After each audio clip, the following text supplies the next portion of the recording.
shadows and silhouettes.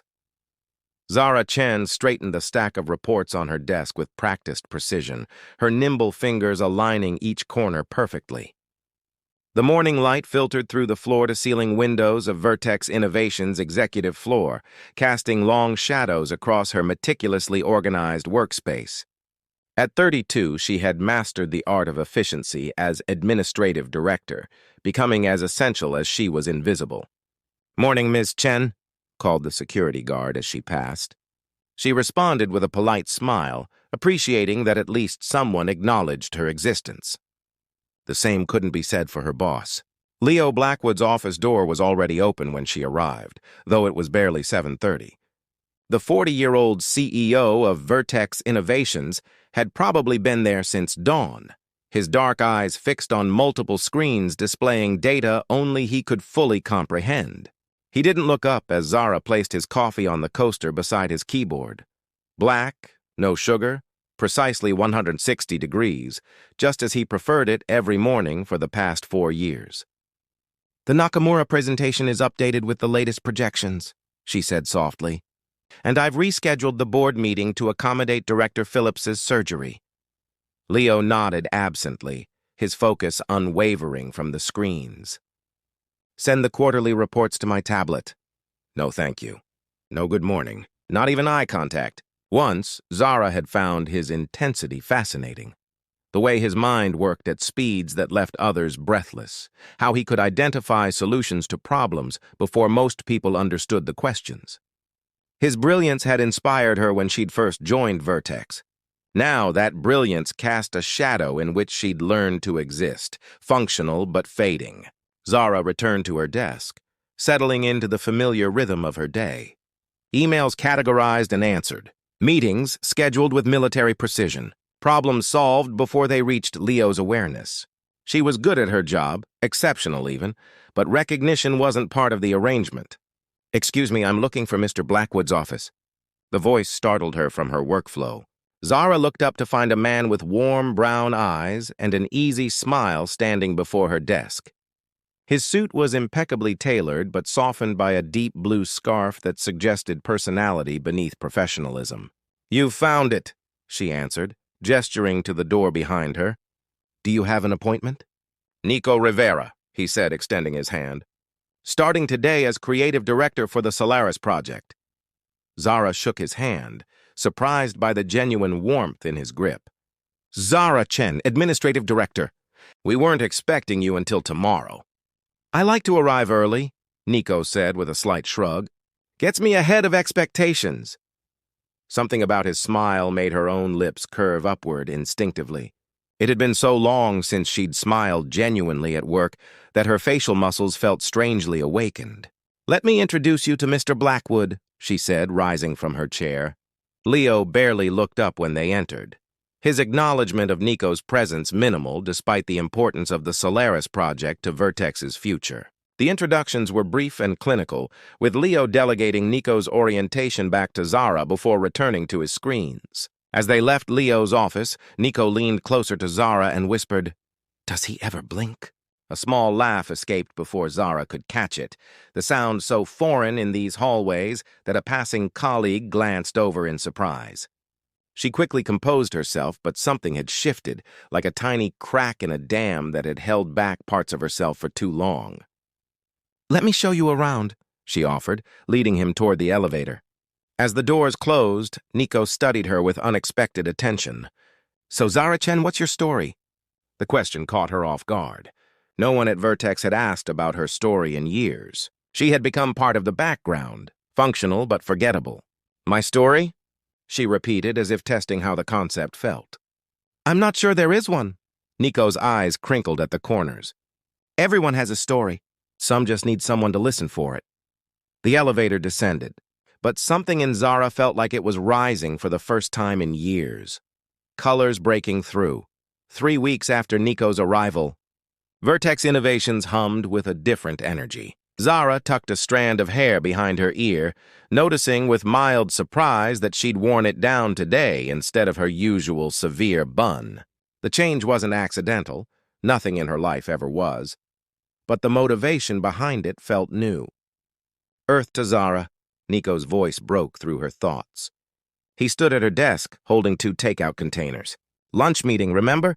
Your calendar said you had 15 minutes free between Leo's calls. She glanced at her screen. I don't recall scheduling a lunch meeting. That's because I hacked into the system and added it myself, he teased, setting the containers down. Actually, I just noticed you never take lunch breaks. Criminal negligence of basic human needs. The aroma of pad thai made her stomach growl embarrassingly. I usually eat at my desk. If I'm lucky. Well, today you're eating with me. In the courtyard. With actual sunlight. Nico's tone made it clear this wasn't a suggestion. The courtyard was empty except for a few interns huddled over their phones. Zara couldn't remember the last time she'd sat out here, feeling the gentle October breeze against her skin. So, Nico began, expertly wielding chopsticks, tell me how someone as brilliant as you became Leo Blackwood's shadow. Zara nearly choked on her noodles. I'm not brilliant. I'm organized. The presentation corrections you suggested for Solaris last week, the market projection adjustments, that wasn't organization, Zara. That was insight. He leaned forward. You see things others miss. She felt heat rise to her cheeks. It's just my job. It's more than that. You could be running projects, not just administering them. His eyes held hers with an intensity that made her want to look away. Why do you make yourself smaller around him? The question hit too close to a truth Zara rarely examined. I don't make myself smaller. I make myself useful. Those aren't mutually exclusive, Nico countered. You can be useful and visible. The conversation shifted to lighter topics, but Nico's words lingered. As days passed, small changes manifested. Zara spoke up in the Solaris team meetings, wore colors beyond her usual grays and blacks, and occasionally left her desk at actual closing time. On a Thursday afternoon, Zara laughed at something Nico said as they reviewed materials in the conference room. The sound echoed through the glass walls, carrying across the office floor. Leo Blackwood looked up from his desk, his concentration broken. His eyes found Zara, really saw her perhaps for the first time. She wore a deep emerald blouse that complemented her complexion, her dark hair falling loosely around her shoulders instead of pulled back severely. More striking than any physical change was the animation in her expression as she gestured to something on the table before her. A strange, uncomfortable sensation twisted in Leo's chest. He hadn't noticed when she'd started changing. When had Zara Chen become someone who laughed openly? Who wore colors that drew the eye? Who leaned in when speaking to Nico Rivera with such engaged interest? The next morning, Leo called her into his office earlier than usual. The quarterly reports are ready, Zara said, tablet in hand. I know, Leo replied, looking directly at her. You sent them last night? Zara blinked, surprised he'd noticed. Was there an issue with the data? No, they were flawless, as always. He cleared his throat. I want your perspective on the Solaris marketing approach. You've been working closely with Rivera. My perspective? She repeated, momentarily disoriented by this departure from their established pattern. Yes, Zara, your thoughts. Your opinions. His tone betrayed a hint of impatience, but something else flickered beneath it. Uncertainty, perhaps. For 20 minutes, Leo actually listened as Zara articulated concerns about the project timeline. When she finished, he nodded thoughtfully. You should present this at tomorrow's executive meeting, he said. Me? Surprise colored her voice. But you always handle the executive presentations. Yes, well. Leo shuffled papers on his desk. It's time for a change. As she turned to leave, Leo called after her. That color, the green, it suits you. Zara froze momentarily, then continued walking, a small smile playing at her lips. Behind her, Leo stared at his hands, wondering why they suddenly felt restless. That afternoon, Nico brought Zara coffee, prepared exactly how she liked it, with cinnamon and a splash of almond milk. How did you know? She asked, accepting the cup gratefully. I pay attention, he replied simply, his smile warming her more than the coffee ever could. From his office, Leo watched the exchange, the unfamiliar twist in his chest tightening. For the first time in his career, he couldn't focus on the numbers before him. Instead, his thoughts kept drifting to the woman whose presence he'd taken for granted for 4 years. and the man who had seen her value immediately. The art of being seen. The executive boardroom fell silent as Zara concluded her presentation. She stood tall, her voice steady as she fielded questions from Vertex's leadership team, the same people who, weeks earlier, would have looked through her rather than at her. Now they nodded appreciatively, making notes of her recommendations. "Excellent work, Ms. Chen," said Diana Welch, the normally critical CFO. "Your perspective on the market demographics is refreshingly nuanced." Zara nodded her thanks, gathering her materials as the meeting adjourned. She could feel Leo's eyes on her from the end of the table, his expression unreadable as always, yet somehow different. Focused, present in a way he'd never been with her before. As executives filed out, Leo remained seated, watching her organize her notes with the methodical precision he'd come to rely on without acknowledgement. "That went well," he said finally. Zara looked up, a small smile playing on her lips. "It did. Thank you for the opportunity." "Don't thank me." Leo's voice was unusually soft. "This should have happened years ago." Before she could respond, Nico appeared in the doorway, his warm presence immediately filling the room. "There she is! The woman of the hour. The entire development team is buzzing about your presentation." He turned to Leo with a respectful nod. "You've been hiding quite a talent, Mr. Blackwood." Something hardened in Leo's expression.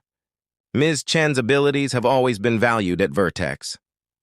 "Of course," Nico replied smoothly, though his eyes conveyed polite skepticism.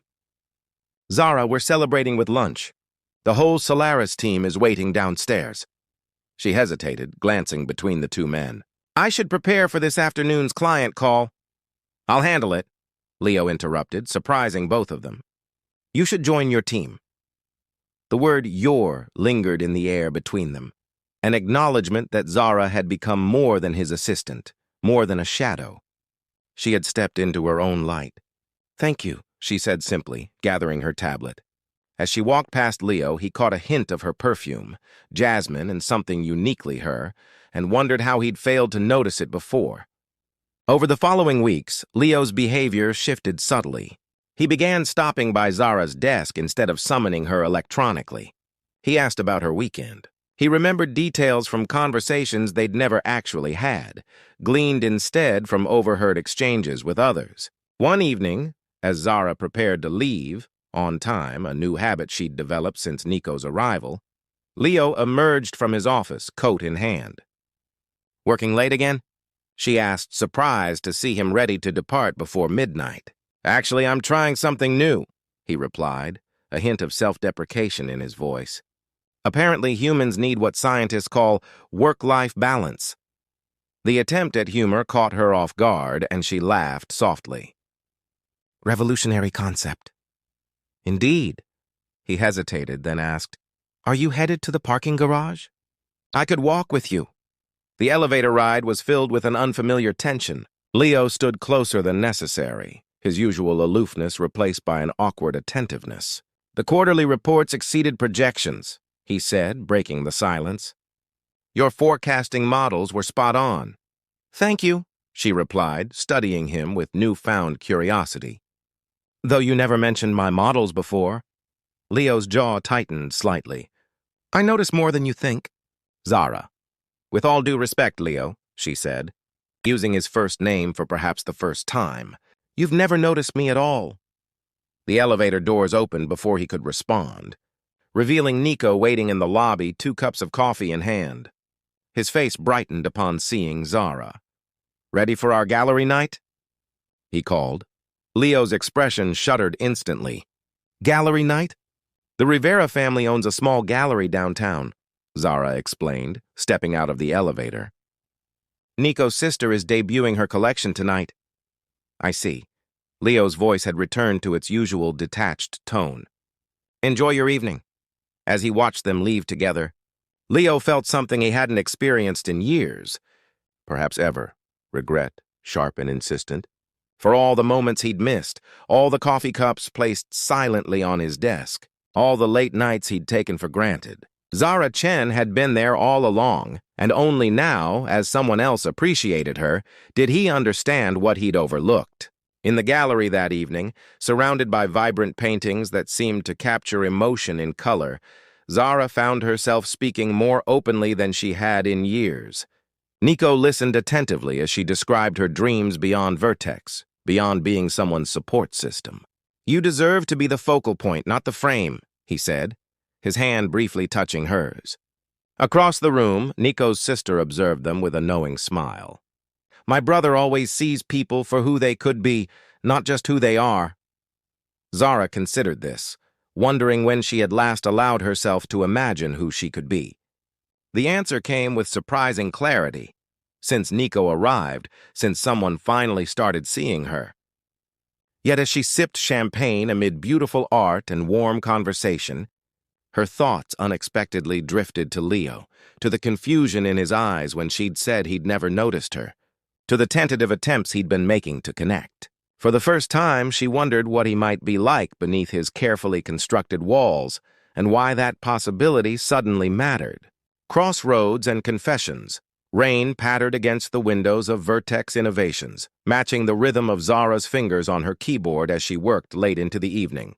The office stood empty, except for the soft glow from her desk lamp and the harsh fluorescent light spilling from Leo's office. Some habits, it seemed, remained unchanged despite everything else in flux. Her phone buzzed with a message from Nico. "Still at work? Thought we had dinner plans." Zara winced, having completely forgotten their reservation. "Rain check? Deadline emergency," she typed back quickly. The response came immediately. "Third rain check this week. Beginning to think someone else has your attention." She set her phone down, unsettled by Nico's perceptiveness. The past few weeks had created a strange new dynamic at Vertex. Leo had become increasingly present, asking for her input in meetings, bringing her coffee occasionally, never quite the right temperature, but the gesture itself was remarkable, and finding reasons to extend conversations beyond work. Meanwhile, Nico had grown more distant, often watching her interactions with Leo with an expression she couldn't quite decipher. "You're still here." Leo's voice startled her from her thoughts. He stood by her desk, tie loosened, sleeves rolled up to reveal forearms corded with tension. "The Singapore proposal needed revisions," she explained, gesturing to her screen. "At 9 p.m.? He frowned. "That could have waited until morning." Zara raised an eyebrow. "Says the man who's also still here at 9 p.m. A ghost of a smile crossed his face. "Touché." He leaned against her desk, closer than their professional boundaries typically allowed. "You had plans tonight, didn't you? With Rivera?" The question hung in the air between them, weighted with unspoken implications. "How did you know that?" "I overheard you on the phone earlier." Leo glanced away, then back, his gaze unexpectedly vulnerable. "You should go. Don't let work consume your life like it has mine." The admission, so uncharacteristic of the driven, work-obsessed CEO, left Zara momentarily speechless. "Leo." "I've been thinking about what you said in the elevator," he interrupted. "About me never noticing you." His voice dropped, almost a whisper now. "You were right." Zara's heart quickened traitorously. "It doesn't matter anymore, doesn't it?" Leo's eyes held hers with an intensity that made her breath catch. 4 years, Zara. 4 years of you being essential to everything I've built, and I couldn't see past my own ambition to recognize it. To recognize you. The space between them seemed to contract, charged with something Zara couldn't name. Outside, lightning flashed, briefly illuminating the rain-streaked windows. "Why now?" she asked quietly. "Because Nico noticed me first?" Leo flinched as if she'd struck him. "Is that what you think this is? Some territorial response? Isn't it?" She stood, suddenly needing distance. "You never looked at me twice until someone else did."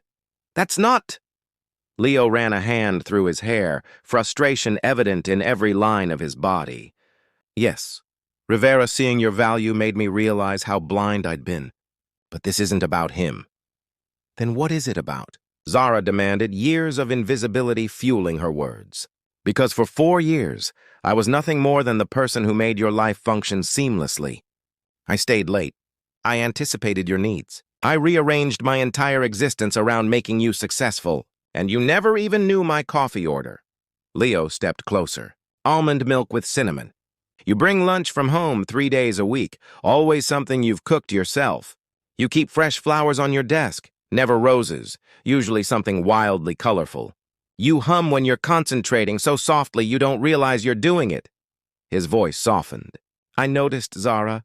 I just didn't know how to acknowledge it. The revelation stunned her into silence. All this time, she'd thought herself invisible to him, when perhaps he'd seen her all along, through a glass darkly. Why tell me this now? She asked finally, her anger giving way to confusion. Finding focused dawn broke over the city skyline, painting Vertex Innovations' glass exterior in hues of gold and amber. Zara stood by the conference room window, watching the early morning light transform the urban landscape. 3 months had passed since the night of revelations, a night that had changed everything and nothing at once. She smoothed her blazer, a deep ruby red that would have been unthinkable, in her former wardrobe of professional neutrals, and reviewed her notes one final time. The Solaris project was launching today, culminating months of work that had tested and transformed every aspect of Vertex, particularly its leadership. Nervous?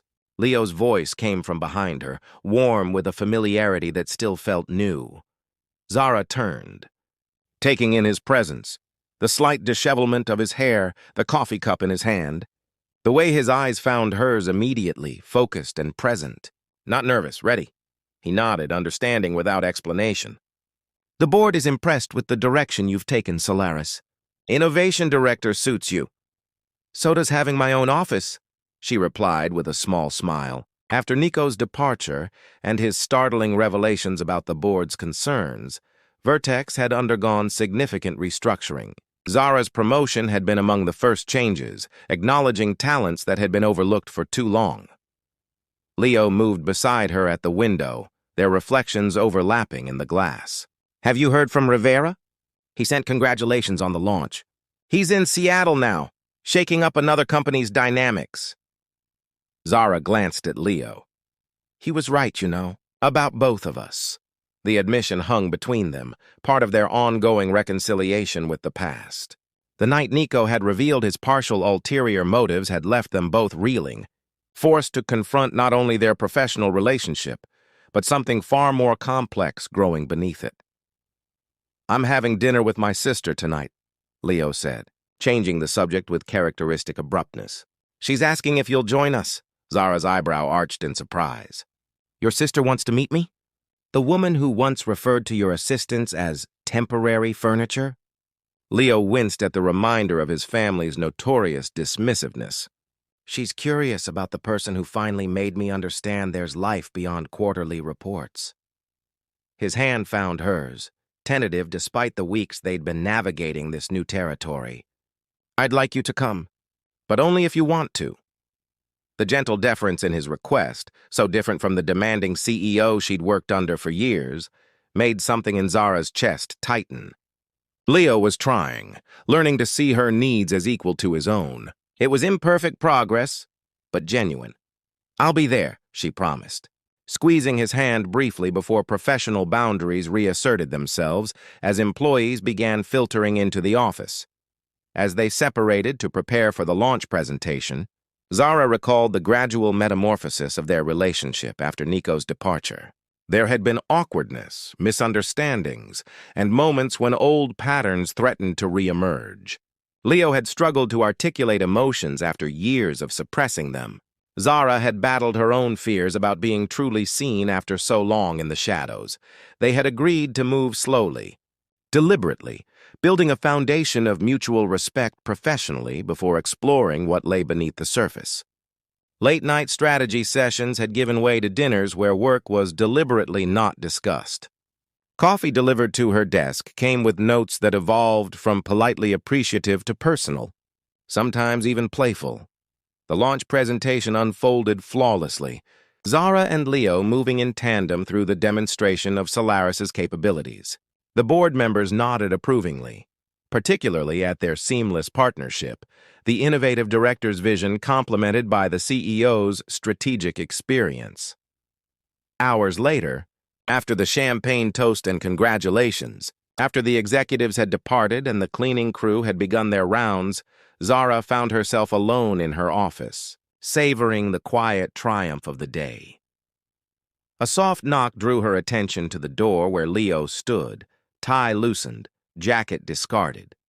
"Still here?" he asked, echoing their conversation from months before. "Just finishing up," she replied, gathering her things. "Dinner with your sister, remember?" Leo stepped into the office, closing the distance between them with purpose that made her pulse quicken. "Before we go, I wanted to give you something." He placed a small box on her desk. Inside lay a delicate silver bracelet with a single charm, a tiny pair of glasses. "What's this for?" she asked, running a finger over the gleaming silver. "A reminder," Leo said softly, "of how blind I was and how clearly I see you now." His hand covered hers, warm and certain. "I don't want to be the man who missed seeing you, Zara. Not ever again." She looked up at him, at the vulnerability in his expression, the openness that had gradually replaced his former detachment. "You're not that man anymore." When he kissed her, it wasn't their first kiss. That had happened weeks ago, tentative and questioning. This was different. A promise, an acknowledgement of how far they had come and how much further they could go. Later that evening, as they walked hand in hand toward the restaurant where his sister waited, Zara reflected on the strange alchemy that had transformed her life. It had taken someone else's attention to make her visible, but in the end, she had learned to see herself clearly, not as someone's shadow or support, but as the brilliant, capable woman who had always existed beneath the carefully constructed professional facade. And Leo, walking beside her rather than ahead, had finally learned to focus on what truly mattered. Not just spreadsheets and profit margins, but the human connections that gave those achievements meaning. As they reached the restaurant, Leo paused, his eyes finding hers with the attentive focus that had once been reserved only for business problems. "Ready?" Zara smiled, no longer invisible, no longer waiting to be seen. "Always."